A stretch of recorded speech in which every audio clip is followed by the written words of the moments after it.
Good day mga boss, isang magandang araw sa inyo. Sana ay nasa mabuti kayong kalagayan habang pinapanood nyo ang video na to.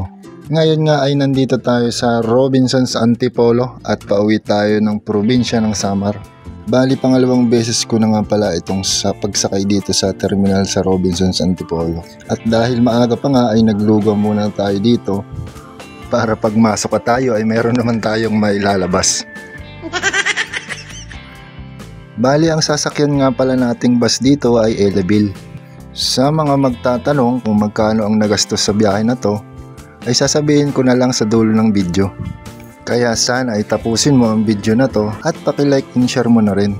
Mula Antipolo nga hanggang Allen Samar ay nagbayad ako ng 1,700 sa ticket. Kasama na dito ang ticket sa barko. Eksaktong 11 AM nga ay umalis na ang bus na sinakyan ko. Bali dadaan nga pala ito sa tinatawag na backdoor.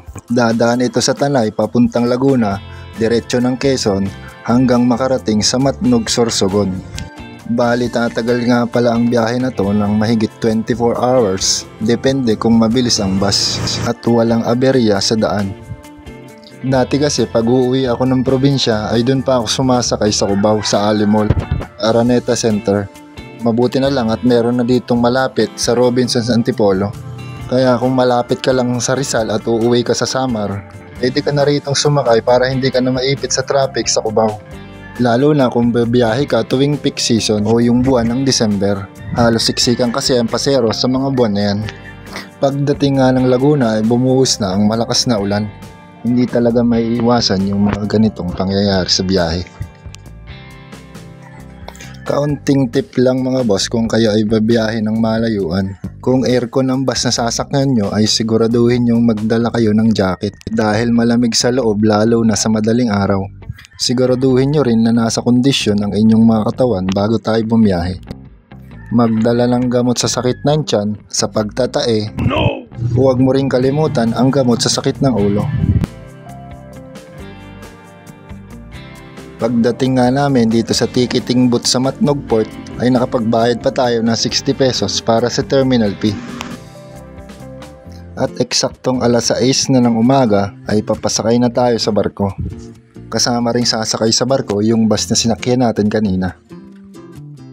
At bago tayo sumakay ng barko ay kailangan pipila muna tayo rito para hindi magsiksikan paakyat sa itaas. Pinapriority din nila dito yung mga senior citizen at mga buntis, kasama na yung mga PWD.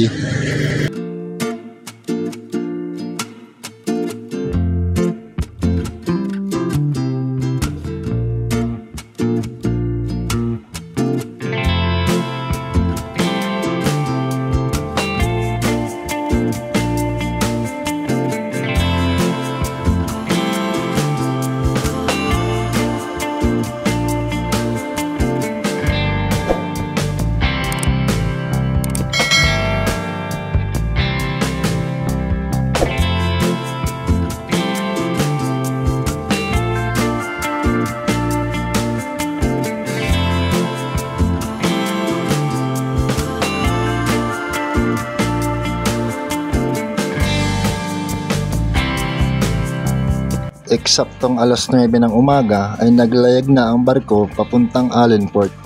Ang total nga pala na nagastos ko sa biyahe na to ay umabot ng 2,000 pesos. Kasama na ang pagkain at inumin. Kung kayo ay nagpaplanong bumiyahe ay sana ay nakatulong sa inyo ang video na to para may idea kayo kung magkano ang magagastos nyo kung sakaling bibiyahe kayo mula Antipolo hanggang Samar.